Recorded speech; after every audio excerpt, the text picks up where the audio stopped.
Então, eu acho que eu terminei por aqui, né, falando para vocês do crescimento dos canais e da rede de canais, né? Deixa eu pegar o meu lapinho aqui. Está aqui, apontador, né? Mostrando que eles, no desenvolvimento da rede de canais por ação de água subterrânea, nós vamos ter uma influência grande, né, das estruturas geológicas subjacentes. Aqui os exemplos dados mostram, né, uma feição inclinada que vai favorecer o escoamento aqui do lado direito da tela. Então, os canais vão tender a crescer mais e vão acompanhando as estruturas. No caso aqui, essas linhas representam fraturas da rocha, fraturas subverticais, quase vertical, né? Que são de origem de uma tectônica, de um passado mais antigo, né? Que acaba concentrando um pouco mais de água, então você vai desdobrando a rede de canais seguindo essa estrutura. Bom, aqui vocês estão vendo outros exemplos, aqui como é simétrico, o desenvolvimento vai ser para os dois lados. Aqui já é na encosta oposta ao mergulho das camadas, então o desenvolvimento é mais estreitinho, é mais contido, né? Enfim, a importância das estruturas geológicas na orientação do desenvolvimento da rede de canais. Eu vou mostrar um pouco agora estudos de caso para vocês. Aqui no Vale do Paraíba, essa daqui é a bacia do Rio Paraíba do Sul, aqui é a fronteira, né, do estado de São Paulo, Rio de Janeiro, e a borda aqui é a fronteira com Minas Gerais. Bom, essas manchinhas coloridas são bacias que nós estudamos por diferentes motivações. Eu vou mostrar um pouco dessa bacia aqui, que é drenada pelo rio Bananal. Vou mostrar um pouco dessa drenagem daqui, o que acontece com a mudança de uso do solo, no caso aqui de pastagem para plantio de eucalipto. Só para vocês terem uma ideia do papel da mudança de uso na hidrologia e, por conseguinte, na erosão também. O que eu vou falar para vocês, inclusive o que nós estudamos em todas essas bacias coloridas que eu mostrei, está num capítulo 6 dessa publicação disponível na internet da CPRM, o Serviço Geológico do Brasil, né? Organizado por vários colegas, me convidaram para escrever esse capítulo, e aqui eu tenho 60 e poucas páginas, porque eu resolvi concentrar vários estudos que nós desenvolvemos ao longo de muitos anos. Eu fiz uma síntese, né, junto com duas doutorandas que eu oriento, a Carol Facádio e a Roberta Silva. Então, elas são coautoras, né? Me ajudaram nesse processo de sintetizar. Então, tudo que eu falar agora, a partir dos estudos que nós desenvolvemos, vocês encontram nessas 60 e poucas páginas da publicação da CPRM, disponível online. Bom, essa é a bacia do Rio Bananal, que nós estudamos, ela tem 518 quilômetros quadrados. Essas cores representam as diferenças de altitude que vocês têm aqui na legenda. Aqui em vermelho, claro, a marrom, vocês têm a área mais íngreme, né? A escarpa da Bocaina, não chega a ser escarpa, é o reverso da escarpa atlântica da Serra do Mar, que localmente se chama Serra da Bocaina. Em amarelo e branco são domínios de colinas, né? Feições mais rebaixadas, com amplitude abaixo de 200 metros. Esse aqui é o Rio Bananal, que corre, né, para o Rio Paraíba do Sul, e aqui é o principal tributário, a bacia do Rio Piracema, que eu reproduzo aqui do lado para mostrar para vocês a quantidade de vossorocas que nós mapeamos aqui em dois tempos. Na verdade, são antigas dissertações que mapearam uma representando 1973 e a outra com fotos de 2004. Eu tenho muita vontade de atualizar essas fotos e remapear para ver o que aconteceu. Mas o que nós aprendemos é que, em 1973, nós tínhamos 117 vossorocas. 83% se desenvolveram em conexão com o desenvolvimento da rede de canais a partir do Rio Bananal e do Rio Piracema, né? Então, esses canais menores que vocês estão vendo cresceram como vossorocas, tá? Ou seja, como canais incisos com bordas bem definidas por ação da exfiltração de água subterrânea, né? Eu vou mostrar depois fotos para vocês compreenderem esse tipo de erosão. Então, em 1973, nós tínhamos 117 vossorocas, sendo 83% assim, que se desenvolveram em conexão, né, com esses canais de drenagem principais, né, cresceram. E quando nós mapeamos aqui em 1973, nós tínhamos 64% dessas vossorocas ativas, ou seja, com a erosão em plena atividade. Quando chegou 2004, né, nós comparamos com 1973 e encontramos o número de vossorocas parecidos. Isso varia em função da qualidade da foto, da escala da foto, da interpretação, enfim, mas bem próximo, né? E aí inverteu. Nós encontramos uma quantidade menor, uma quantidade maior, né, estabilizada. A cor verde aqui vai representar estabilizado, porque quando a vossoroca para de crescer, a vegetação arbórea cresce dentro dela, né? Em vermelho, então, as vossorocas em atividade erosiva.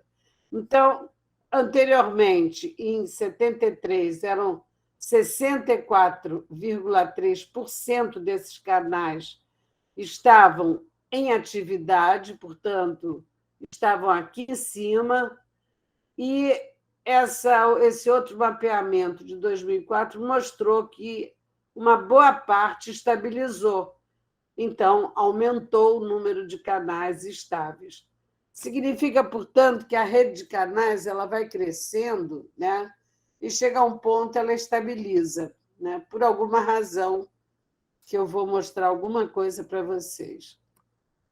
Então, aqui é uma imagem, né, aérea, foi um voo de helicóptero que eu fiz em 2005.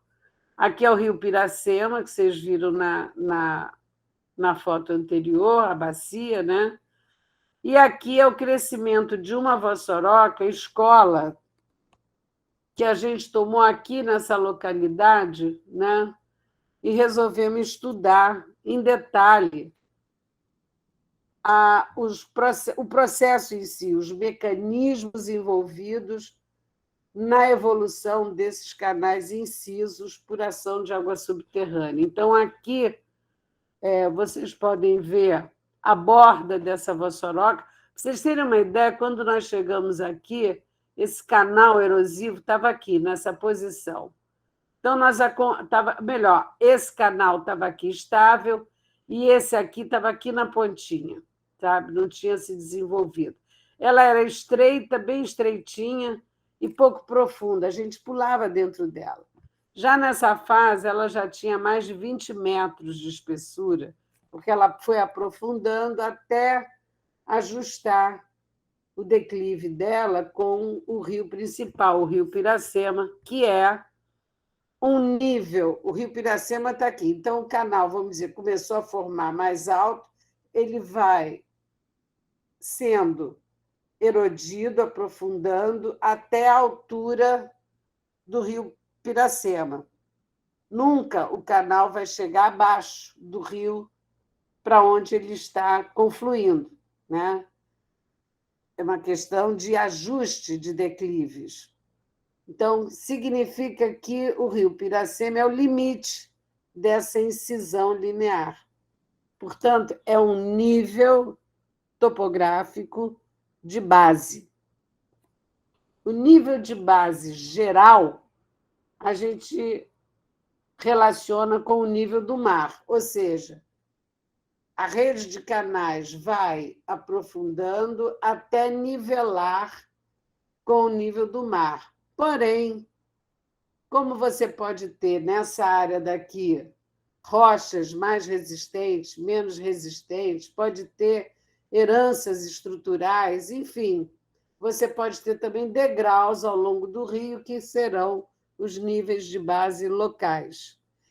Então, a rede de canais tributária ela vai se desenvolver até esse canalzinho principal aqui seja nivelado no fundo do canal principal, que recebe a drenagem desse vale pequenininho. Como ele é de primeira ordem, abrindo um canal de segunda ordem, nós vamos dizer que ele é um vale de cabeceira de drenagem. Tá? E aqui à direita vocês podem ver, né? Tá vendo aqui esses buraquinhos? Aqui é a saída da água subterrânea. E por que ela sai aqui? Porque entre a superfície e essa base, onde essa erosão está se desenvolvendo, tem um depósito muito arenoso. Na verdade, são bandas alternadas de areia, silt, coisas finas de argila, ligadas à evolução desse pacote sedimentar. É um material incoeso, né? Muito friável, portanto, e muito permeável. Então, a água infiltra fácil. Quando chega aqui nessa altura, mudou a composição do material, porque aqui já é o produto do intemperismo muito avançado, que a gente chama de saprolito. Eu imagino que vocês ouviram falar sobre isso na disciplina de geologia, né? Então, a rocha muito alterada, muito intemperizada, né, é chamada de saprolito. Então, isso aqui é material in situ, que não foi transportado como esse daqui. Esse aqui saiu das partes mais altas das encostas, dessa erosão nas encostas laterais, contribuíram com grande carga de sedimento que preencheu aqui o fundo do vale. Isso aconteceu, como a gente sabe, porque a gente datou, esse pacote aqui, ele tem em torno de 9.500 anos na base, e no topo tem em torno de 8.000 anos. Então, durante 2.000 anos, esse sedimento se acumulou, vindo das encostas para o fundo do vale, formando esse pacote aqui. Ora, que pacote é esse? Isso aqui é material que saiu das encostas por processos de encostas, e o material que saiu, que eu já vou dizer que foi movimento de massa, vou mostrar para vocês por que eu sei disso, né? Saiu daqui da parte mais alta, foi erodido por movimentos de massa. O material que saiu por movimento de massa foi lavado pelo escoamento superficial e foi depositando aqui, porque a quantidade de sedimento era tanto que esse rio Piracema também, vocês estão vendo aqui no fundo, isso aqui são terraços de acumulação da mesma época, quando o rio Piracema recebeu muito sedimento, e, com isso, a sedimentação no fundo do vale foi formando pacote espesso de sedimento. Ora, quando esse pacote no rio receptor foi acumulando, foi retendo a sedimentação dos vales tributários. Então, todo mundo acumulou sedimento, e depois, mais tarde, isso aí aconteceu já no Holoceno, o canal principal foi fazendo a incisão linear no vale principal, abrindo condições de, na base desse depósito aqui, principalmente nesse contato, da água exfiltrar. Então, a exfiltração da água foi ampliando conduzindo o avanço retrogressivo do canal. Quer dizer, ele cresce para montante, né? De baixo para cima. A água flui de cima para baixo. Aí começa a erodir aqui embaixo. Como? Assim, ó, a água vai filtrar nesse contato com o saprolito, e essa água que sai, ela exerce uma força sobre os grãos e vai deslocando grão a grão e deixando para trás, né, primeiro são entubamentos, né, pequenos, que em inglês chama de piping. Deixa eu ver se eu escrevo aqui para vocês. É aqui, né? Ah, não é aqui, eu tenho que ir lá, depois eu pego. Pipe escreve P-I-P-I-N-G, piping, e traduzindo literalmente o que eu acabei de falar. Mas, em português, isso significa entubamentos, né? Dentro do solo.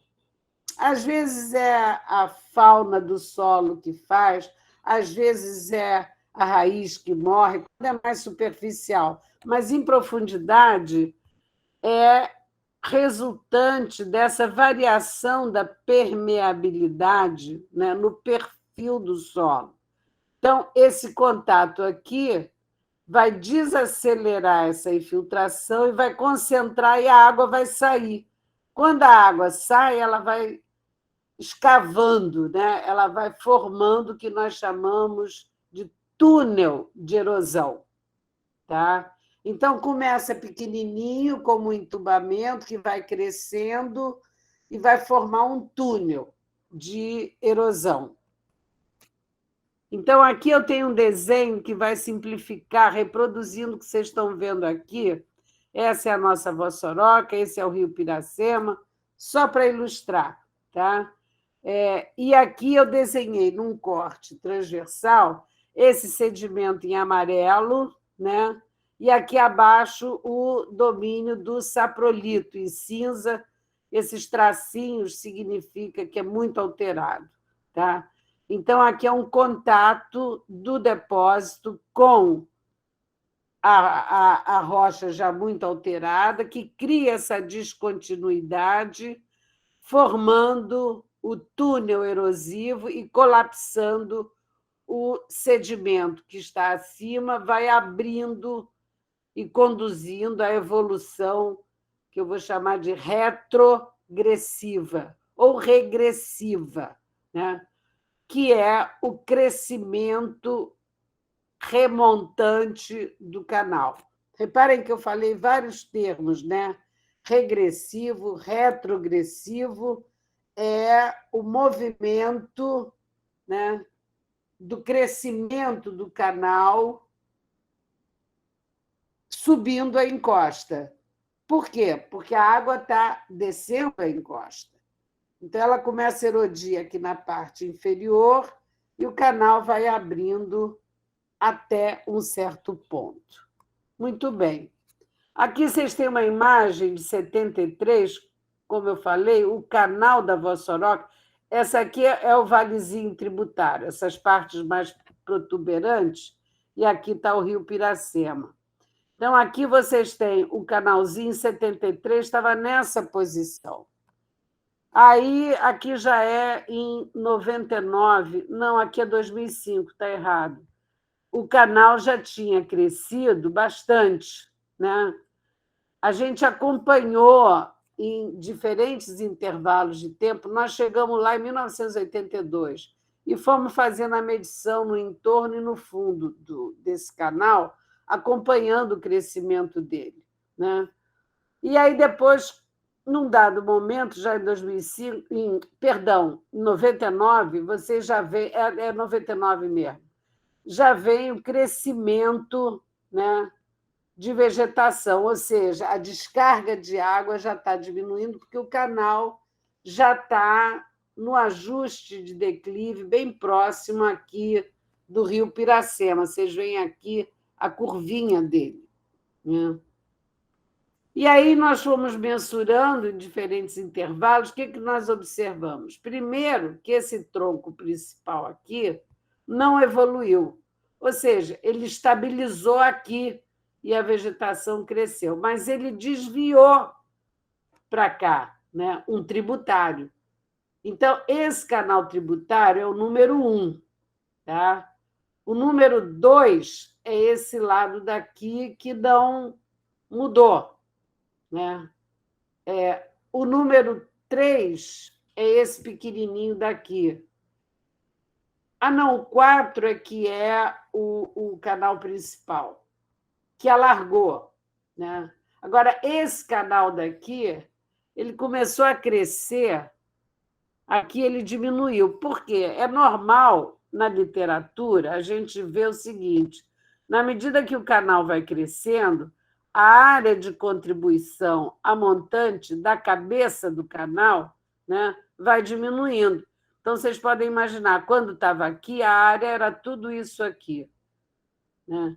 Quando ele cresceu mais um pouco, repare, a área já diminuiu. Isso é o que a literatura ensinaria para a gente. E como eu falei para vocês, tanto no modelo do Horton como no modelo do Dani, de crescimento do canal, vai chegar um tal ponto que o canal, a área de contribuição vai ser tão pequenininha que o canal vai tender a estabilizar. Então, vai reduzindo a taxa de erosão. Isso aqui é o crescimento, né, dentro desse intervalo de tempo, em metros. Então, aqui cresceu, aqui diminuiu, e aqui voltou a crescer, né? Cresceu mais ainda e, de repente, estabilizou. Quando nós vimos esse crescimento contrariando toda a literatura, nós resolvemos avançar no estudo para entender, porque se a área de contribuição diminui, eu esperaria a estabilidade do canal. No entanto, foi acelerando quando se aproximou mais, ou seja, mesmo com a área de contribuição aparente, né, pela topografia, delimitada pela topografia, né, seria de estabilidade, mas aqui ela acelerou durante um tempo, né, entre 87 e 99. Bom, aí nós resolvemos monitorar essa área e medir a água subterrânea, essa água que conduz à erosão, para ver a carga de pressão da água subterrânea na face de exfiltração, né? Como é que essa água, como é que esse aquífero se comporta. Então, a gente botou aqui embaixo as entradas de chuva, lá no alto da montanha, da Serra da Bocaina, que é o nome local da Serra do Mar, a gente tem a estação representada aqui por essas barrinhas azuis. E em branco, as barrinhas já aqui pertinho, né, de onde a gente estava monitorando, no domínio das colinas, portanto, mais a jusante. E aí nós pusemos aqui vários aparelhos para medir o nível d'água, né, a variação do nível d'água em resposta à entrada de chuvas, e medimos a pressão dessa água, né, que é o que está representado aqui por essa linha amarela. O que nós vimos? Que o momento em que essa pressão, portanto, essa força de erosão era maior, né, tinha um intervalo em relação ao pico das chuvas entre 2 e 4 meses. Né? Então, o que a gente viu? Que o aquífero subterrâneo aqui, né, que é alimentado numa região bem mais ampla, mas dentro dessa bacia pequena, né, o aquífero chegava com uma carga de pressão atrasada, o pico da carga era atrasado em relação ao pico da chuva. Né? Isso provou para a gente que não era uma contribuição da chuva local que conduzia essa erosão, mas confirmou que a erosão era fundamentalmente resultante da ação da água subterrânea associada ao aquífero regional. Então, isso foi uma maneira da gente entender que essa erosão era conduzida pela exfiltração do aquífero regional. Então, a chuva distribuída na região é que vai alimentar o aquífero e ele vai ter o seu nível freático mais elevado com um atraso em relação à entrada de chuva, né? Aí, quando nós sobrevoamos de novo essa área em 2005, olha só, está coberta por vegetação, inclusive nesse dígito aqui. Por quê? Porque entre 1999 e 2002 foram várias mensurações, o contorno não se alterou, ou seja, a erosão foi cessada, né? E permitindo que a vegetação arbórea se desenvolvesse.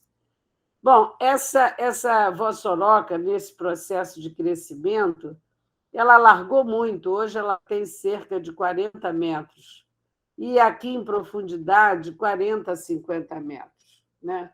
Aqui um pouco menos, porque ela tem uma inclinação em direção ao rio Piracema. Foi assim, lá que a gente começou, em 1982, mapeando a rede de canais nessa área, apareceram esses canais profundos. Aí, em campo, a gente se perguntou como é que esses canais se formaram, como eles evoluem.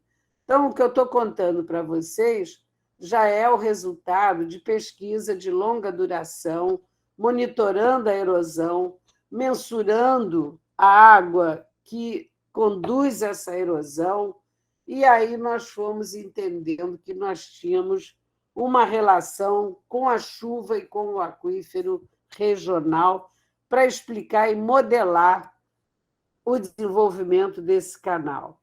Então, aqui vocês têm uma outra perspectiva, aqui já é na encosta lateral, uma fotografia um pouco mais do alto que eu tirei para fotografar o que seria o divisor atual, né? Mas reparem, existe aqui uma morfologia, que é um topo, aqui desse lado tem outro topo, uma morfologia em V.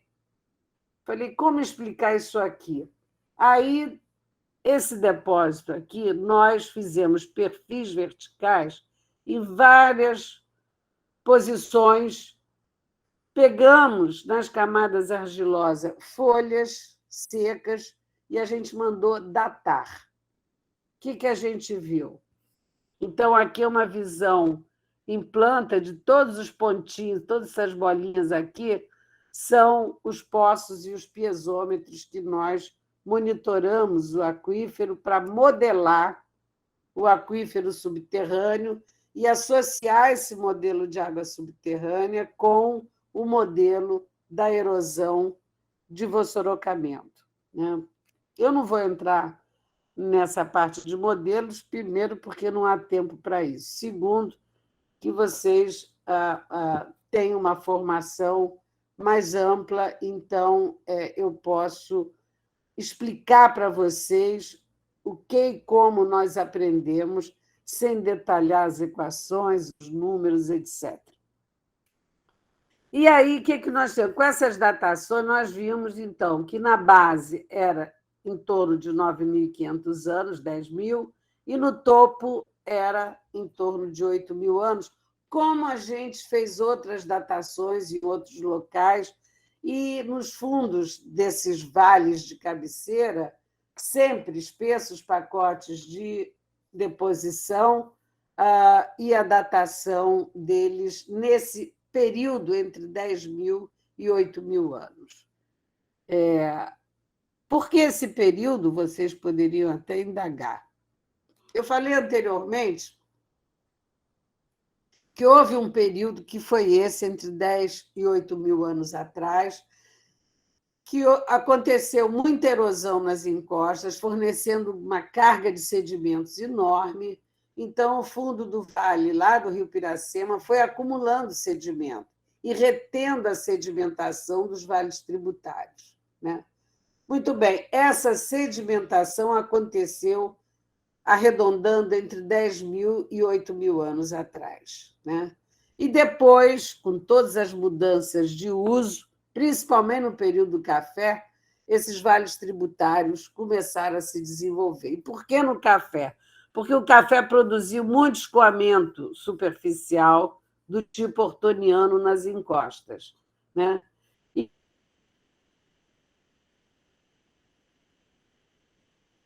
E aí receberam muita água e, aumentando a descarga dos rios, eles começaram a aprofundar aquele pacote de sedimentos. E quando eles aprofundaram, eles abriram, em frente ao fundo desse vale aqui, né, abriram o quê? Uma face de saída de água subterrânea.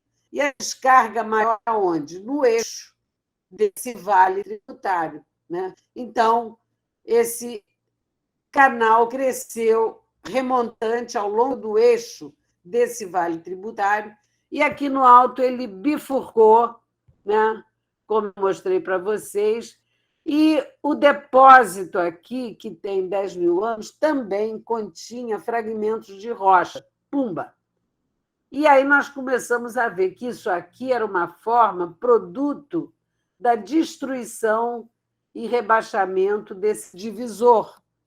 Seria uma coisa mais ou menos assim. Né? E por que eu sei que esse divisor foi destruído nessa época? Porque aqui eu tenho um depósito dessa erosão, né? Que recuou, que rebaixou esse divisor. Eu tenho um depósito aqui datado, né? De 10.000 a 8.000 anos. Aqui. Esse perfil aqui é exatamente aqui nessa posição. Na base, 9.500 anos, no topo, 7.800. Aí vocês poderiam perguntar, mas aqui tem um de 23.000. Tá bom, era um remanescente de um depósito mais antigo, né, pleistocênico, que foi removido quando esse divisor foi destruído. Então, é mais para mostrar para vocês que, no campo da geomorfologia, é muito importante. Não basta a gente descrever as formas, classificar as formas, dar nome para essas formas, como a grande maioria ainda faz no Brasil. É muito importante. Por quê? Porque no Brasil os geomorfólogos são principalmente de formação geográfica. A interface da geomorfologia com a geografia, como eu já falei para vocês na primeira aula, né, é exatamente essa. É a análise espacial da morfologia da superfície da Terra.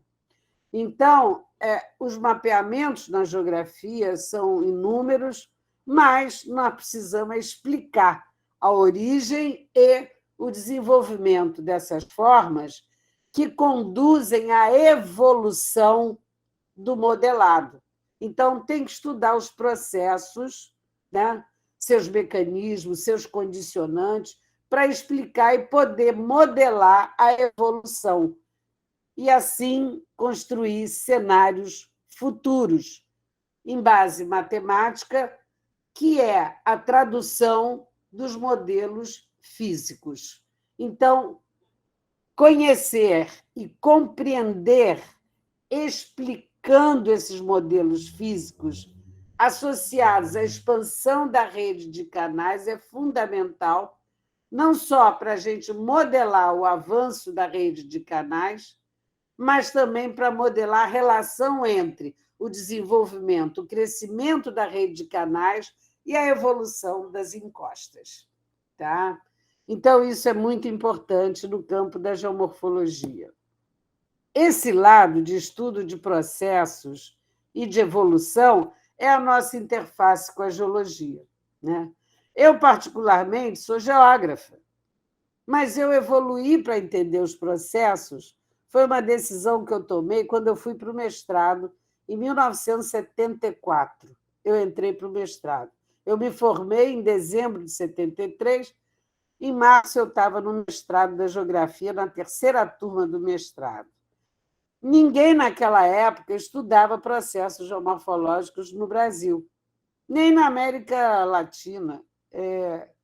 Só existiam, na verdade, 2 estudos de processos em área tropical no continente africano, né?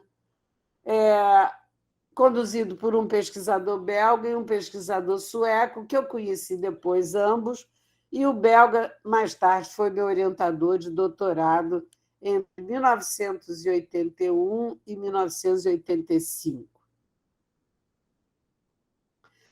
Bom, eu falei para vocês, então, que o canal da Vossoroca vai evoluindo, remontante, né? E destruiu aquele divisor. Eu vou mostrar para vocês, então, como é que o divisor recua e é rebaixado. Foi outro estudo, uma tese de doutorado, que eu orientei lá na COP, onde eu compartilho as pesquisas de processos com o professor Willy Lacerda, professor emérito da COP, e nós somos parceiros desde 1984, foi o nosso primeiro encontro, e depois a parceria veio depois do extremo do Rio de Janeiro, dos deslizamentos, de 1996. A nossa parceria se tornou contínua em projetos e na orientação de pesquisas, né, dos estudantes de doutorado e mestrado. Então, com isso, eu aprendi muito, né, sobre os mecanismos, sobre os condicionantes desses processos. Portanto, eu fui estabelecer uma interface com a geotecnia para mergulhar no entendimento desses mecanismos e poder fazer a modelagem física que dá suporte à modelagem matemática de base preventiva, ou de prevenção, que é a base para você tomar medidas preventivas. Então, nós acompanhamos, nós chegamos lá em 1988, aqui nessa área, que também se tornou uma área laboratório. E aqui vocês têm uma Vossoroca que, quando chega aqui em cima, ela bifurca em 3 canaizinhos, né? E esses canaizinhos foram evoluindo, nós fomos acompanhando, monitoramos tudo isso aqui, e chegou um ponto, olha aqui, os 3 canais se juntaram, né? Essas 2 pontinhas aqui são essas 2 pontinhas, parece a carinha de um gato. Então, mas juntou. E como é que juntou? Porque quando foi chegando perto, foi descalçando aqui a base da encosta e esse material veio escorregando. Portanto, a erosão do canal de Vossoroca, quando chegou perto dessa área de maior declive, na parte superior do vale, detonou movimento de massa, né, que está promovendo novamente o rebaixamento. Aqui para cima tem várias trincas, mostrando que todo esse material está em movimento, como a gente mensurou com equipamento apropriado, chamado inclinômetros, né? Você fixa uma vertical e, de tempo em tempo, você vai medindo o avanço. E aí, o que acontece? Quando você tem uma movimentação em cima de um plano de escorregamento, só essa parte de cima vai migrar e essa parte vai continuar fixa. Então, a gente pode avaliar a profundidade em que está se dando a superfície de ruptura sobre a qual o material vem deslizando lentamente. Vai acontecer até um certo ponto, quando estabilizar essa erosão, e ela agora está estabilizando, como já estabilizou aqui o canal da Vossoroca, vai preencher de vegetação arbórea. Então, quando a gente pega a fotografia aérea, a gente tem esses fundos de vale com vegetação nessa forma longa de canal, né? Então, por isso é que a gente pode mapear, e como nós fizemos, o que é Vossoroca estável e o que é uma Vossoroca ativa, ativa quando o solo ainda está exposto. Aqui, só para mostrar que a gente botou os equipamentos em toda a volta, né, depois de fazer a topografia. Para vocês terem uma ideia, a gente colocou aqui um poço e um piezômetro. O poço mede o nível d'água. o piezômetro mede a carga de pressão. Então, o que acontece? Quando você não tem carga de pressão na água subterrânea, no nível freático, o nível d'água é igual à carga de pressão. Mas, nesse caso, nós vimos que a carga de pressão aflorava da superfície. Numa altura, teve um dia que chegou a 3 metros, um chafariz de água. Isso se chama fluxo artesiano. O fluxo artesiano é o que vai de baixo para cima.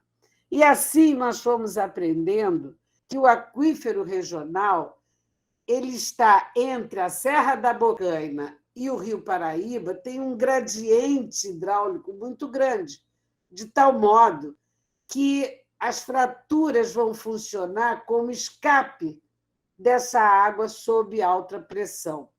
E aí nós medimos em vários fundos de Vossoroca, realmente, nos eixos você tem saída de água subterrânea artesiana através das fraturas. Então, reparem, essas fraturas tiveram a sua origem no pré-cambriano, tiveram a sua origem outra geração, outras gerações, né? Com a abertura, o rifteamento, né, do Vale do Paraíba. Então, você tem fraturas herdadas de tempo geológico antigo, que, neste caso da Bacia do Bananal, vão funcionar como caminho de escape da água subterrânea que está sob forte pressão. Isso, então, é uma vossoroca direto, não é resultante da incisão por água superficial para depois. O rio Piracema ele começou por água superficial, mas no que ele aprofundou, ele deixou exfiltrar a água subterrânea com essa pressão alta que começou a escavar e a conduzir. E assim toda a rede de canais se desenvolveu. Bom, esse caso aqui é um caso muito especial, está publicado no exterior, porque é um caso de movimento de massa composto.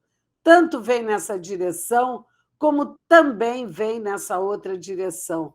Isso aqui é uma trinca que está abrindo na medida que essa massa aqui está em deslocamento, né? Devido à mesma razão daqui, descalçamento da base desse pacote, né, de solo com o aprofundamento da Vossoroca.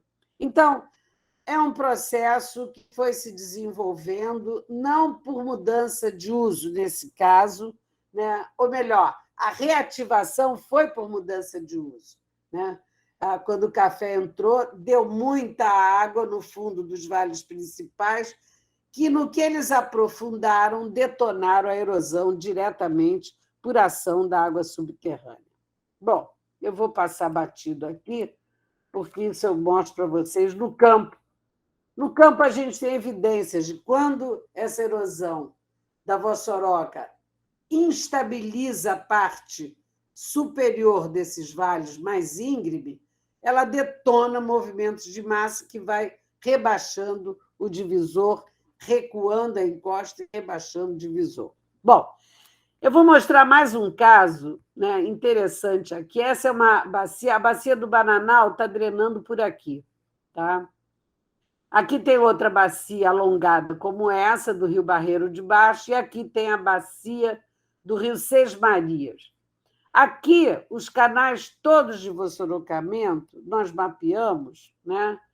E já estavam estabilizados. Isso aqui é um mapa geomorfológico de detalhe, nesse tamanho vocês não vão ver, mas nós fizemos para mostrar que todos os canais de Vossoroca aqui estavam estabilizados quando foi mapeado com essas fotografias mais antigas. Tá? Aqui, nós já mapeamos com fotografia de 2006, e depois, em 2007, saiu o primeiro trabalho mostrando a introdução de manchas de eucalipto aqui em roxo. Tá? Bom, na época, a gente pensou assim, as Vossorocas já estão estabilizadas, Mas se o eucalipto espraiar no Vale do Paraíba, o folclore, né, dizia para a gente que o nível d'água deveria rebaixar, imaginando que o eucalipto puxa muita água. Vocês também devem ter ouvido falar. Aqui embaixo é a parte psométrica, que é a parte montanhosa, então nós estamos aqui no domínio das colinas, né? Aonde as voçorocas já estavam estabilizadas. Escolhemos 4 vales de cabeceira de drenagem para monitorar o quê? A resposta hidrológica à introdução do eucalipto. Só quero chamar a atenção que esse eucalipto é danado, ele cresceu no meio de vegetação arbórea, secundária, capoeiras, e gramíneas aqui em amarelo. Tá? Então, esse eucalipto cresceu no meio de manchas de florestinha e vegetação de gramíneas, herbácea, gramas. Tá? Na fotografia de 2003, né, esse canal aqui estava já cheio de vegetação, já estava estabilizado. Né? Estão vendo aqui? Muito bem. Aí o que aconteceu? Plantaram eucalipto aqui do lado. Aqui é um divisor, está drenando para cá e drenando para cá. Desse lado aqui, onde tem o 2003, é esse lado aqui. Essa linha azul é o divisor de águas, por onde passa a estrada. Né? Então, plantaram eucalipto aqui no vale vizinho. O que aconteceu? Essa voçoroca, que já estava estabilizada, reativou. Olha aqui, toda erodida. Né? E isso é aqui, exatamente aqui, aqui, esse canal já estava estabilizado e vai. Muito bem. Então, nós acompanhamos essa erosão. Uma está aqui, essa daqui, e essa outra aqui é essa daqui. O que eu falei para vocês? O plantio de eucalipto no vale vizinho ativou essa erosão por água subterrânea. Esse caso aqui é igualzinho o daquela voçoroca que eu mostrei anteriormente para vocês. Idem aqui, né? Sendo que essa parte de cima já estava erodindo na parte mais íngreme da encosta. Né? E eu vou mostrar em detalhe. Repare que a taxa de erosão que nós mensuramos no intervalo de 2010 a 2012, apenas 2 anos, essa cabeça, esses canaizinhos da cabeça da voçoroca, removeu 10,4 metros por ano.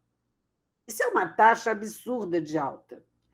Aqui, o recuo foi relativamente menor, de 0,24 metros por ano, tá? Mas aprofundou mais. Bom, para entender essa atividade erosiva, veio a hipótese, até por observação em cortes de estrada. Então, se essa atividade erosiva é resultante da ação de água subterrânea, 1. 2. E se ela foi reativada logo após o plantio de eucalipto, então o eucalipto está aumentando a entrada de água no solo, contrariando o folclore, o que todo mundo fala, que o eucalipto bebe água, vai ressecar tudo, o aquífero vai rebaixar, vai faltar água. Nessa bacia, não foi isso que a gente viu. Por isso que eu chamo de folclore. Né? Histórias da carochinha, porque a literatura nessa época, em áreas de eucalipto, eram todas ligadas à aplicação de modelo erosivo, modelos prontos. geralmente modelos desenvolvidos em outras áreas, né? Ou então mensurações só na superfície, porque a maior parte era feito por pessoal da engenharia florestal e da agronomia. Só que esses modelos todos não funcionaram aqui. Isso levou a gente, então, a buscar entender e explicar através do quê? Da hidrologia na encosta com eucalipto. Aqui vocês têm uma imagem do plantio de eucalipto, eles eram plantados em colunas, com intervalos, e nós começamos a observar inicialmente que a distribuição do que passava pelas árvores era muito irregular.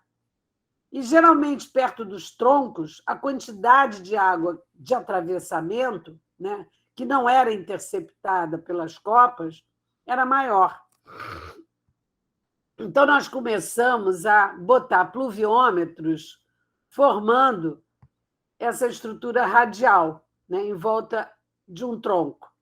Fizemos isso em várias localidades. O que é que nós vimos? Que, junto do tronco, de fato, aqui é a distância. Aqui é a distância nesse outro sentido. E aqui é a proporção de chuva que atravessava as copas, em percentual. Reparem que a cada bolinha aqui pequenininha é um pluviômetro desse. Repara como a chuva realmente concentrou aqui, junto do tronco, né? E aí não foi difícil a gente explicar, porque olha os galhos como são. São galhos convergentes, então eles acumulam água junto ao tronco. Essas árvores têm raiz pivotantes, né? Que vai aprofundar no solo até uns 3 metros. E nós estudamos na floresta que a água escoa preferencialmente junto às raízes. Estava aqui a explicação da recarga do aquífero e encosta com plantio de eucalipto, né? Esse estudo não tinha escoamento superficial. Nós fizemos essas parcelas para monitorar, ver o que escoava aqui dentro e entrava aqui nesse reservatório. O que nós vimos é que, no máximo, 0,5% da chuva saía dessas áreas, ou seja, não tem escoamento daquele tipo ortoniano na superfície. Toda a água infiltra, como numa floresta heterogênea. E quem é que propicia isso? Isso aqui é na floresta heterogênea, isso aqui é na floresta de eucalipto. A quantidade de serrapilheira na floresta e a quantidade de serrapilheira no eucalipto, né? Ambos têm uma capacidade de retenção de água muito parecida, 206 e 227, em relação ao peso seco dessas folhas, né? Então, a chuva que atravessava essas árvores, ela é absorvida e transferida gradualmente para dentro do solo. Na matriz do solo, mais a entrada da água no solo junto às raízes, vem colada no tronco, continua a viagem pelas raízes. Então, o molhamento do solo através das raízes é muito mais rápido do que igualzinho na floresta. Bom, aqui umas imagens, né, das feições erosivas. Reparem, nas saídas de água forma aquele túnel erosivo. Depois, o material que colapsa é removido por ação da água superficial, que, no caso aqui, em área de pastagem, o boi pisoteando, forma muito escoamento do tipo ortoniano. Precipitando nesse buraco da vossoroca, né, vai remover rapidamente o material colapsado e o mecanismo associado à exfiltração da água subterrânea vai se repetir com maior eficiência. Por isso, aquela taxa de erosão tão alta que eu mostrei para vocês. Aqui é uma outra localidade ao longo da estrada que liga com o areal. Repare os buracos na saída de água subterrânea. Esse eucalipto aqui tinha só 2 anos. Aliás, foi nessa sessão aqui que a gente começou a pensar sobre o eucalipto aumentando a recarga de água no solo para explicar essa erosão por ação de água subterrânea. Olhem aqui, esses buracos são produtos dos túneis erosivos.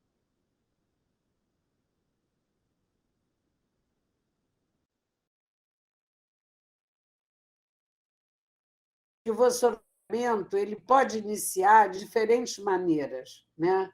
Como a evolução, né, da rede de canais, da rede regional de canais, que também foi influenciada por mudança de uso, saiu a floresta pelo plantio do café. O café eram monoculturas de café, queimaram toda a floresta e puseram o café, né? E aí aquela quantidade de água e sedimentos que foi para o canal fez a incisão do rio Piracema, na época do café, e a gente, pelas datações, sabe que essa incisão foi na época do café. Aqui já foi o plantio de eucalipto que reativou o vassourocamento. Eu vou mostrar agora, rapidamente, em Minas, outro caso de vassourocas que também se desenvolveram ao longo das fraturas das rochas. Aqui é a orientação de canais, né? Canais ativos, canais estabilizados, e aqui a orientação das fraturas. Reparem, então, como a rede regional de canais aqui no Sudeste ela é fortemente associada com essas estruturas geológicas herdadas de um passado distante. Esse caso que eu vou mostrar foi a tese de doutorado do Luiz Bacelar, professor hoje da Universidade Federal de Ouro Preto, que eu tive o prazer de orientar junto com o professor Willy Lacerda. Está publicado nessa revista, quem quiser aprofundar, e está também estocada lá na COP Geotecnia. Tá? Essa tese é de 2000 ou 2001. Já não lembro mais, ou 2004, já não lembro. E aí, o que acontece? Ele estudou essa bacia do Rio Maracujá, né? Que eu mostrei para vocês na imagem anterior. Repara, tem áreas na bacia que estão estáveis. Olha só como era a Vossoroca lá da Bela Vista antigamente, a outra que eu mostrei para vocês, preenchidas de sedimento, e aqui permaneceram estáveis. Olha essa outra parte aqui, quanta erosão, quanto vassourocamento, né? Então, isso aqui é no mesmo período, mostrando que a reativação não foi espacialmente uniforme. Aqui é o mapa geológico, eu não vou me deter, não temos tempo, e aqui o que eu quero mostrar aqui em verde são antigas vassourocas que agora estão assim, né? Estabilizadas. Em vermelho são essas aqui, as vassourocas ativas. Reparem que elas desenvolveram mais aqui, e um corredor por aqui. Tá? Ora, se eu olhar esse mapa do lado, isso aqui me mostra a amplitude de relevo. É uma área de colinas muito suaves, como vocês estão vendo, né? Mas a atividade erosiva está na área de menor declividade, né? De menor amplitude de relevo, que é a diferença entre a área mais alta e a área mais baixa. Então, nesse domínio de baixa amplitude, que todo mundo diria para a gente assim, a erosão é maior onde tem declividade maior, onde tem maior amplitude. Não achamos isso. Então, em algumas áreas, pode ser que isso funcione, mas isso não é uma lei, não é uma regra geral, né? Então, a gente tem que saber ter conhecimento e pensar e observar no campo para depois começar a monitorar em busca de compreensão da hidrologia e analisar os solos, né? Para a gente, então, começar a entender o mecanismo e o processo de avanço dessas vassourocas. Eu vou mostrar uma coisa muito interessante para vocês, né? Aqui. Deixa eu tirar. Aqui é o mapa que eu mostrei para vocês. Esquece aqui, depois eu chego lá. Tá? Aqui, o que é? São vales de cabeceira que nós monitoramos. Isso aqui são poços e piezômetros, e inclinômetros, né? E precipitação também mensurada no local. Reparem, a ponta desse equipamento está aqui dentro do saprolito, daquela parte da rocha bem alterada. Isso aqui é depósito. Isso aqui é uma camada orgânica argilosa. Por quê? Porque no passado, aí vem a história. Nessa tese, há uma reconstituição da evolução quaternária mais recente, portanto, do Pleistoceno ao Holoceno, né? Tem estudos hidrológicos e tem estudos geotécnicos, né? Muito bem. Aqui está representada a camadinha preta que acumulou aonde? No fundo do vale. Com aquela pequena amplitude de relevo, esses solos mal drenados, mesmo porque logo abaixo da superfície tem essa camada argilosa, que é quase impermeável, né? Então, a água convergindo para o fundo do vale, acima dessa. Quando a superfície estava aqui em cima, a água acumulava a partir dessa camada argilosa, acumulava onde? Aqui no fundo do vale, aonde essa camada está argilosa. E como esses solos são mal drenados, a água ficava estocada aqui, acumulando material orgânico. Tá? Bom, acontece que essa área foi área de agricultura na época da mineração. Então, plantava-se nessas áreas. Para plantar, removiam a vegetação, deixavam o solo exposto. Lá vem muita água de escoamento ortoniano para o fundo desse vale, que começou, então, a abrir esse canal por ação da água superficial. Acontece que, quando esse canal aprofundou e atravessou essa camada orgânica, encontrou um aquífero que até então estava guardado, estava confinado. Mas porque ele recebe sempre água da parte aqui de cima, a água vem escoando, vai acumulando água, e a carga de pressão dessa água é tão alta. Olha aqui onde está o nível d'água do aquífero artesiano, nesse tracejado azul. Então, reparem, por razões diferentes, né, ligada a uma história, né, de ocupação também, você tem a exumação do aquífero, que até então estava confinado, formando o fluxo artesiano, que vai, né, com uma força incrível, detonar o vossarocamento. E aí, muitas vezes, as vossorocas vão abrindo nas partes mais altas também, porque essas terras eram divididas com valas, as propriedades eram divididas com valas. Então, essas valas aqui representadas aprofundavam e juntavam também água, então era erosão para tudo quanto é lado. O que eu quero contar para vocês é por que esse vermelho, que indica vossorocas ativas desse tipo e desse tipo, né? Vossorocas ativas, porque aqui cada bolinha preta disso é um degrau rochoso, é um nível de base rochoso. Então, aqui o riozinho Maracujá, ele está suspenso por um degrau. Então, aqui é o primeiro degrau. Aqui é o segundo degrau e aqui é um outro nível de degraus. Esse degrau segura essa baixa amplitude de aprofundamento dos vales.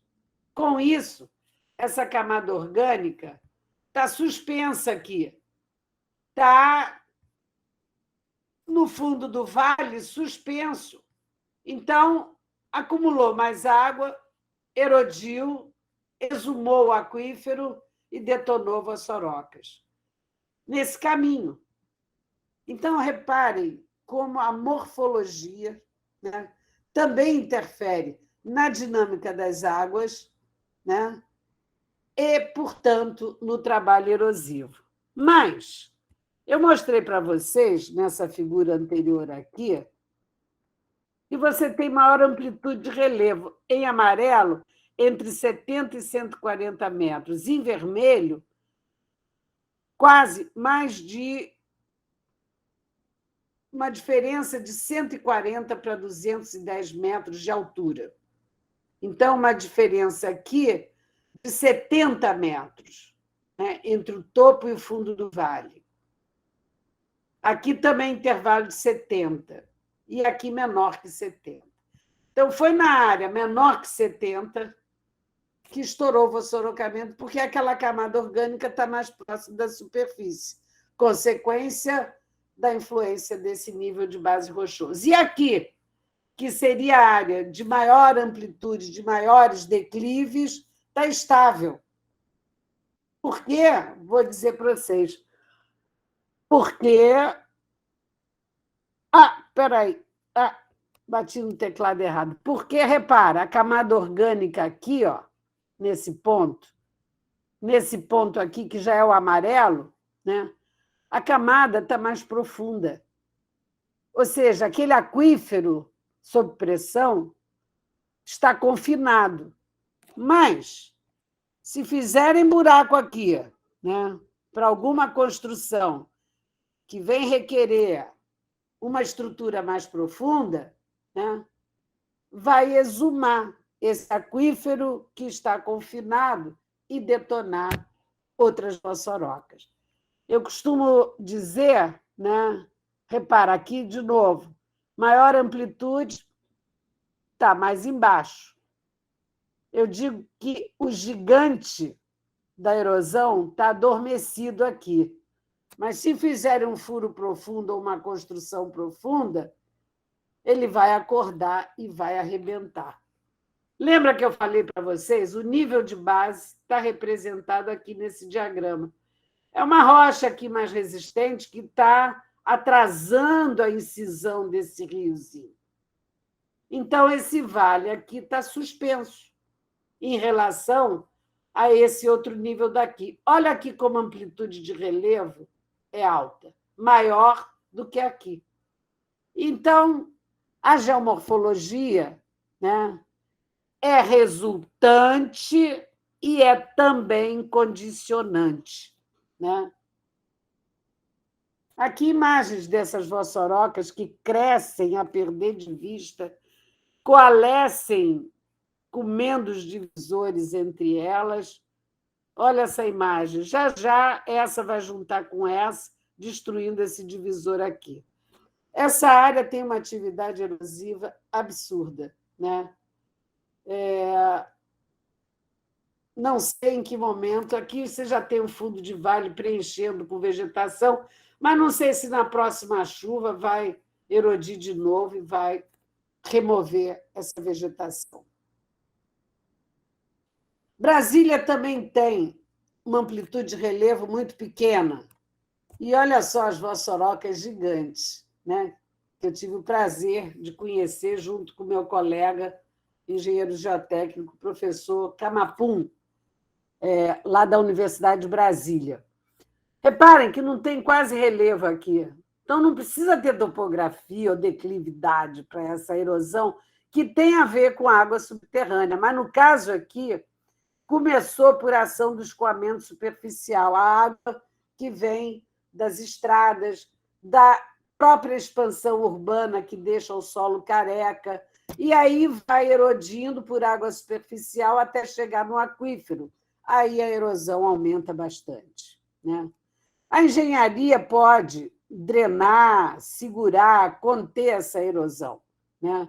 Mas só vai fazer isso como aqui em Brasília. Essas erosões gigantes estavam junto da estrada que conecta Brasília com várias outras localidades, é zona de escoamento de produção, então investiram aí. Esse caso aqui já é na área urbana, de expansão urbana de Natal, é o último caso que eu vou mostrar. E sabe o que aconteceu? Aqui, ó, o escoamento da água da chuva tira da rua asfaltada, que é impermeável, e joga numa posição para abrir uma erosão como essa, que vai formar um canal profundo, né? Aqui são alunos lá da Universidade Federal. E aqui, reparem o aprofundamento e a quantidade de sedimento, né? Aqui ainda está na fase de aprofundar, derrubar e ter muito escoamento ortoniano no fundo. Fazer barragem, de qualquer maneira, não adianta nada, só vai reter sedimento, mas isso vai arrebentar, então não segura nada, acumula, arrebenta, acumula, arrebenta, acumula, arrebenta. Não adianta, nessa fase, fazer esses murinhos. Tem que realmente fazer uma obra grande. Mas, se não houver motivação, o problema é que essas casas estão muito perto, né? Isso aqui é zona de construção, de moradia popular, na beira dessas erosões. E essa casa aqui já estava sendo atingida, já está tortinha. E outras casas, olha aqui, já está abrindo outro canal tributário. Então, quer dizer, como jogar uma população, né, que já tem baixa renda numa área tão suscetível à erosão?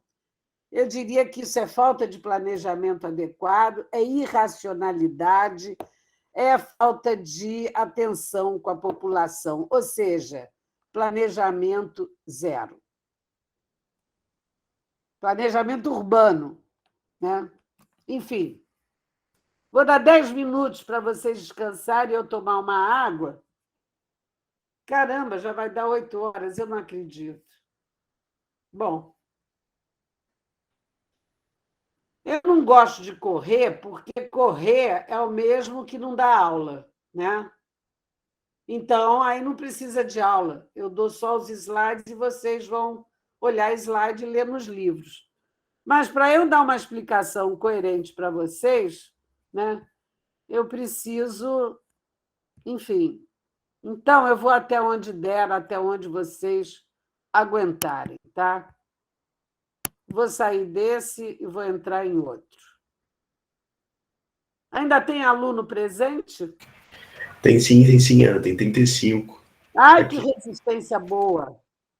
Vamos em frente, então, galera, porque agora nós vamos ver os movimentos de massa.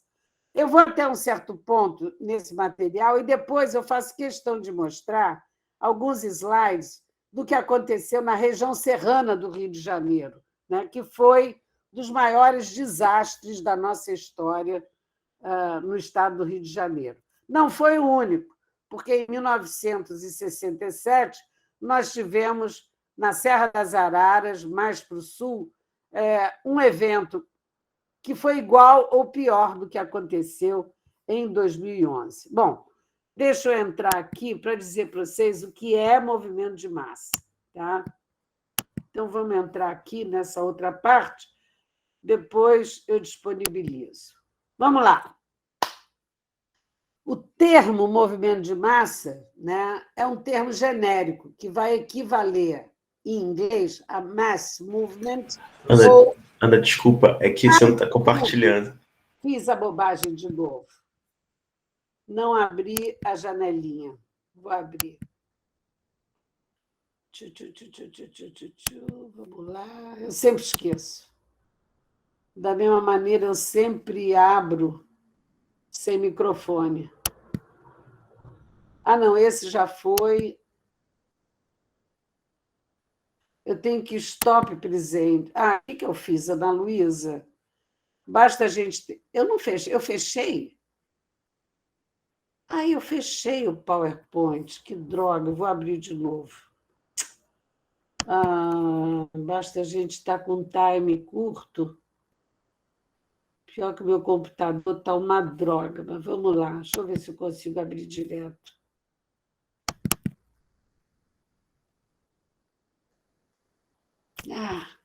Eu vou sair um pouco da tela aqui para poder abrir.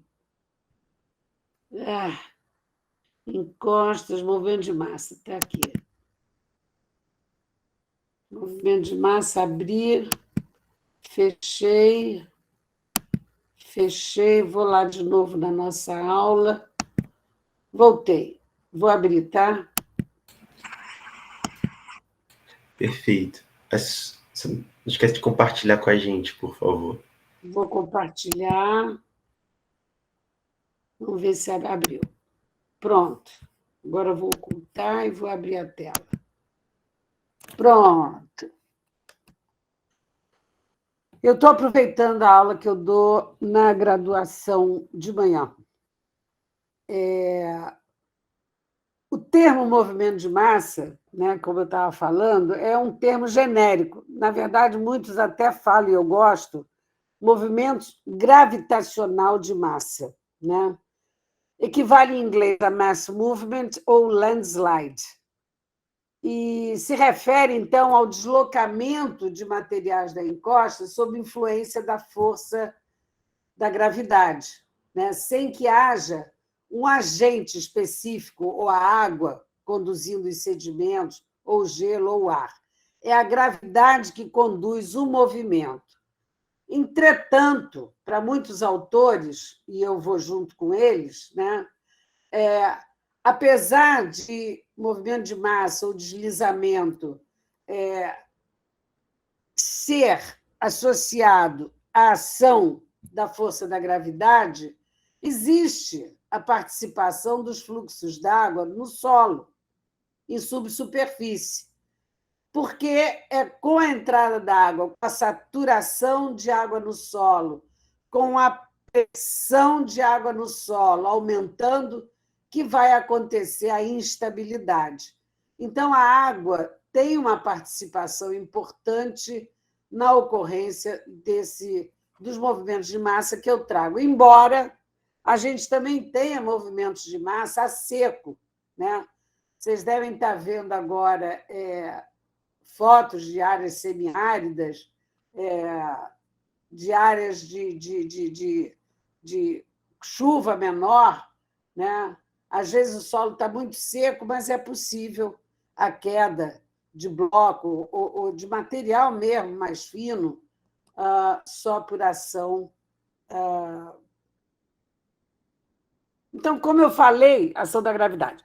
Como eu falei, então, o solo é esse conjunto, né, de grãos ou agregados, que são vários grãozinhos cimentados por matéria orgânica ou argila, e entre eles, né, cadê a minha?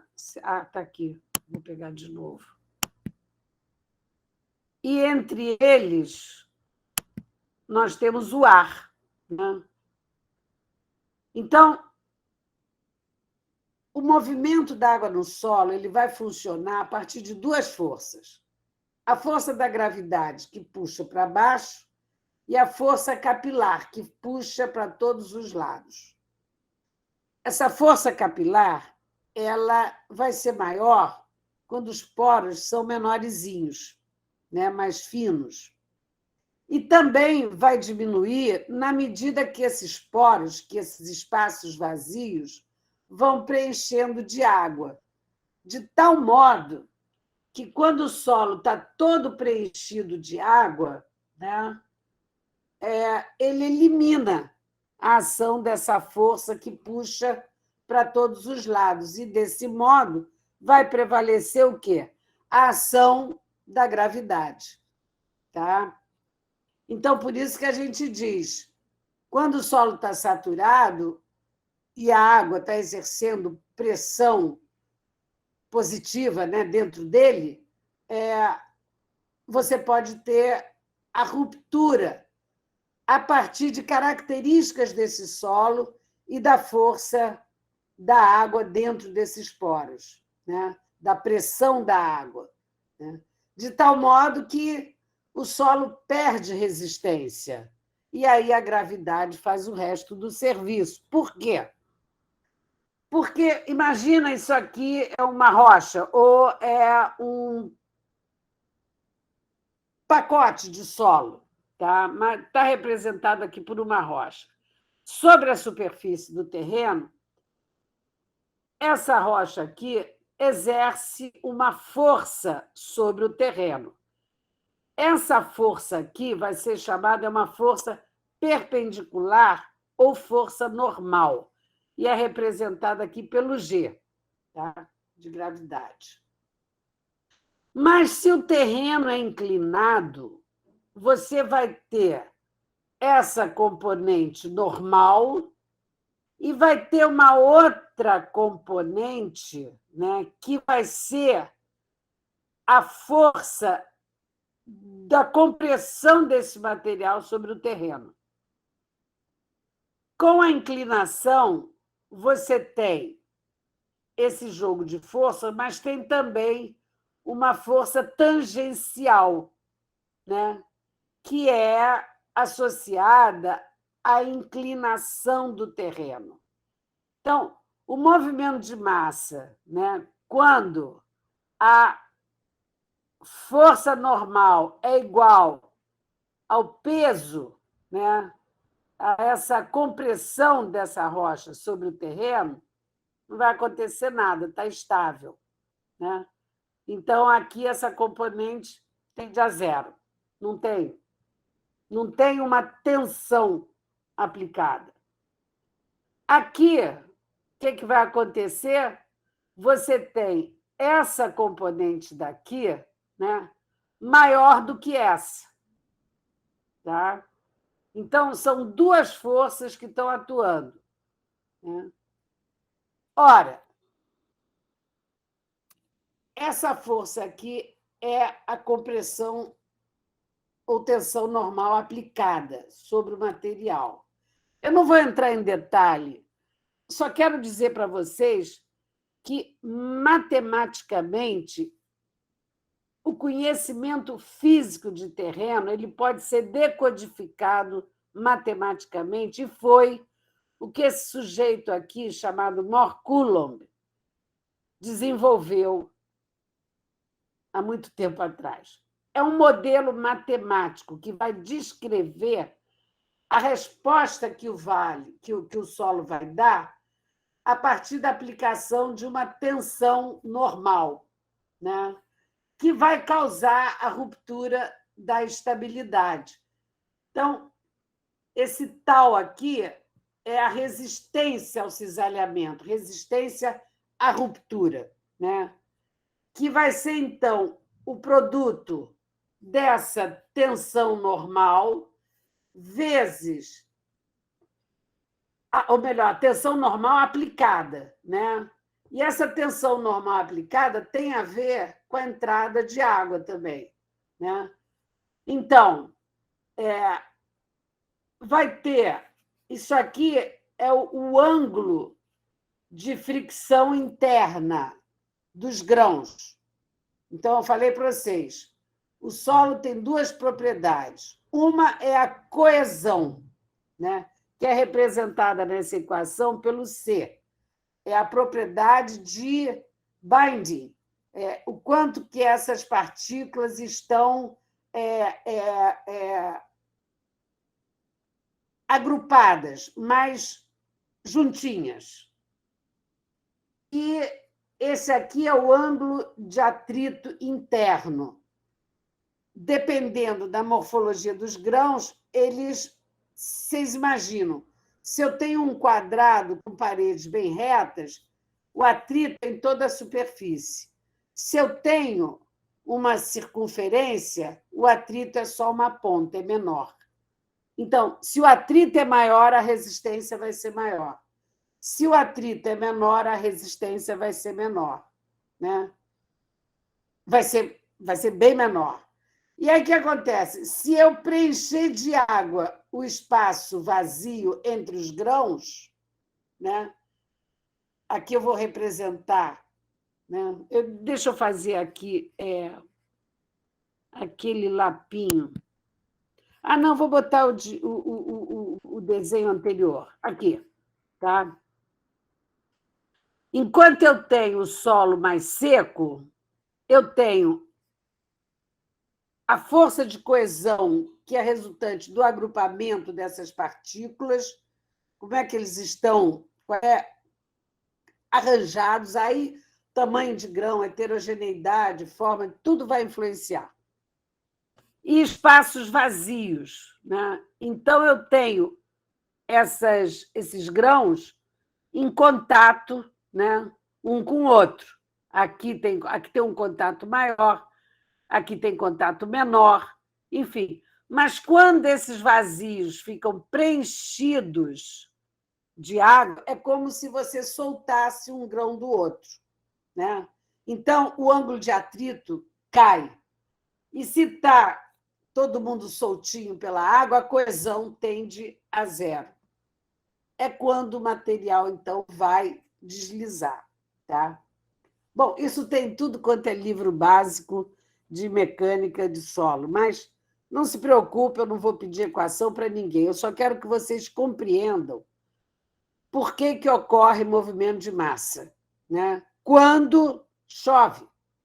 Então, o espaço vazio entre os grãos vai saturar de água, a partir daí, lembra aquela mensuração lá da Vossoroca, que o artesianismo leva lá para cima, porque a água está sob pressão. Então, se eu tenho, né, a água sob pressão dentro do solo e ela recebe uma chuvarada, essa pressão vai aumentar. Então, eu vou zerar a coesão, baixar a resistência do material e vou também diminuir o atrito. Aí vai depender o quê? Dessa componente para deslizar, e ela tem a ver com o ângulo da própria encosta. Tá? Então, ocorre o deslizamento. Que tipos? Pode ser queda de bloco, pode ser tombamento de bloco, pode ser deslizamentos em cima de uma superfície de ruptura, pode ser afastamento lateral sobre uma superfície, podem ser fluxos, quando perde toda a estrutura do solo, de tanta água que o solo recebe, ele desmancha todo, e pode ser mistura de de dois ou três desses movimentos. Quem está movimentando? As rochas, fragmentos de rocha, solo com fragmento grosseiro, que nós vamos chamar de detritos grosseiros, e solo com sedimento fino, que nós vamos chamar de detritos mais finos. Em português, também existe uma variedade de nome, né? Por exemplo, movimentos lentos, né? Vão chamar, o creep em inglês, vão chamar de rastejo em português. Tá? Os fluxos, que é o flow, eu chamo de fluxo de detritos. Os colegas da COP também adotam esse nome. Mas em São Paulo, por exemplo, ou na área geotécnica mais hard, mais dura, né, chamam de corridas de massa. Eu detesto esse nome porque, na verdade, são fluxos, né, de materiais. Ou numa superfície, ou porque desmancha. O fluxo de massa, então, é o debris flow, é o fluxo de detrito, é o fluxo de terra, que eu acabei de citar. Os escorregamentos é quando ocorre numa superfície de ruptura. Ou ela é rotacional, ou ela é paralela à superfície. Né? Ou então, as subsidências, né?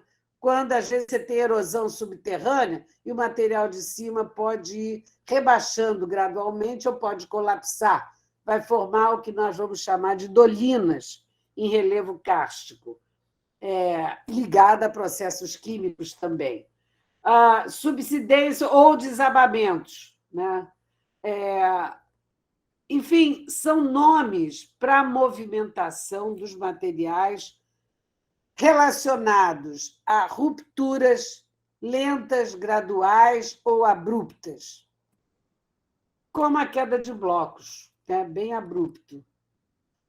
Os fluxos de detritos, né? Às vezes começam como deslizamento em cima de um plano de ruptura e depois desmancha tudo e vira um fluido denso. Esses fluidos densos têm uma grande capacidade de destruição. Né? Aqui, então, uma série de figuras, queda de blocos, aqui é o tombamento que eu acabei de falar, aqui o movimento rotacional, né, que chamam de slump, Aqui vocês vão ver o que eu mostrei lá naquela erosão que a Vossoroca chegou perto da encosta, aí começou a formar essas rupturas que chegam até o divisor. É esse tipo de movimento aqui, rotacional. Né? E aquele outro que eu mostrei para vocês, esse daqui, ó, é o tipo de movimento que começa sobre uma superfície paralela à encosta e evolui. Aqui tem um paralelo à encosta, né? Um grupo de deslizamento, mas que depois desmancha tudo. E quando essa superfície de ruptura pode ser tão profunda que ela pode passar por debaixo da estrada. A evidência que a gente tem são as rachaduras na estrada, no asfalto. Né? É sinal que está ocorrendo movimento, às vezes muito lento, milimétrico a centimétrico, às vezes vai acumulando deformação e, de repente, cai muito rápido. Né? Aqui é aquela área que eu já mostrei para vocês. Esse aqui também é interessante, o material na zona de raízes umedece mais rápido e aí rompe a estabilidade da base e esse solo pode movimentar, como vocês veem aqui no desenho esquemático, aqui na condição de campo. Aqui já são fluxos de detritos, material grosseiro, fluxos de lama, material mais fino, que tem um alto potencial, ambos, de destruição na base das encostas. Figuras de deslizamentos rasos, né, translacionais, que viram fluxos de detritos. Em 2011, na região serrana, ocorreu muito disso aqui. Rompe paralela à superfície, depois, nesses altos declives, desmancha tudo e vira um fluxo de detrito. É aquele tipo composto e que a gente vê aqui nessa sucessão de fotos. Aqui é no Maciço da Tijuca, em 1996, no Rio de Janeiro, em Costa de Jacarepaguá, vários deslizamentos translacionais rasos, alimentando, convergindo para o fundo de vale, e os rios, com essa grande carga de sedimentos que recebeu daqui, formando fluidos densos, portanto, fluxo de detritos, carregando muitas rochas. Esses fluxos de detritos, gente, têm um potencial de transporte gigante. Eles transportam blocos de rocha enormes, transportam carro, destroem tudo que tiver no caminho, como a gente viu em 2011, como aconteceu aqui no Soberbo, descendo aqui do Alto da Boa Vista para o Itaiangá, e nos anos 60, nos anos 80, destruiu muito aqui no fundo do Rio Cachoeira. Esse aqui já é mais uma série de deslizamentos translacionais com material mais fino, formando os fluxos de material mais fino, né? Sem blocos. Enfim, são figuras para vocês depois olharem com calma. Tem em todos os livros, né? Para vocês olharem com mais calma as superfícies de ruptura, os tipos de deslizamento. Uma coisa que é interessante chamar a atenção, quando o corte da estrada é muito alto e verticalizado, como aqui, um declive altíssimo, vai deslizar. Podem passar pelas estradas da vida, que quando corte, aí meus colegas geotécnicos me ensinaram o seguinte, até 2 metros pode ser vertical, não vai instabilizar, está legal. 2,5 metros, mais do que isso, começa a ficar problemático. E se for muito alto, a altura do carro pode dar uma ideia, né, de muito alto, vai romper a estabilidade, porque a água vai começar a vir lá de cima e concentrar aqui na base. Aí o que vai acontecer? Vai acabar rompendo aqui e esse material desliza rotacionando, formando um deslizamento rotacional. E aí sai da frente, quem estiver na frente, inclusive os cemitérios podem ser destruídos. Dicas, né, de movimentação: inclinação de poste, inclinação de árvore em área com declive, inclinação lá dos túmulos em área com declive, no interior é muito comum isso, e rachaduras no asfalto, como eu já mencionei. Tá? Bom, agora são fotos de campo, isso é Angra dos Reis. Reparem como a estrutura da rocha também define superfícies de rompimento de fragmentos rochosos além do solo. Aqui no contato solo-rocha, as raízes infiltram mais, no contato vem uma camada fina. Quando isso aqui é exumado, começa a sair água, né? Aqui entre essas camadinhas de rocha, né? Como vocês veem aqui no detalhe, que começa a deslocar os fragmentos de rocha. Isso é muito comum em Angra dos Reis, né? A gente tem um histórico de deslizamentos, eu vou passar rápido. Aqui é aquele tipo, lembra que eu falei? As raízes da grama têm uma infiltração mais rápida, na base das raízes desacelera, acumula água, aí toda a grama desliza. Isso aqui é um acabamento de obra de engenharia, onde certamente, além das calhas, a colocação das árvores com enraizamento junto com a grama teria evitado isso daqui, só que precisaria de mais árvores.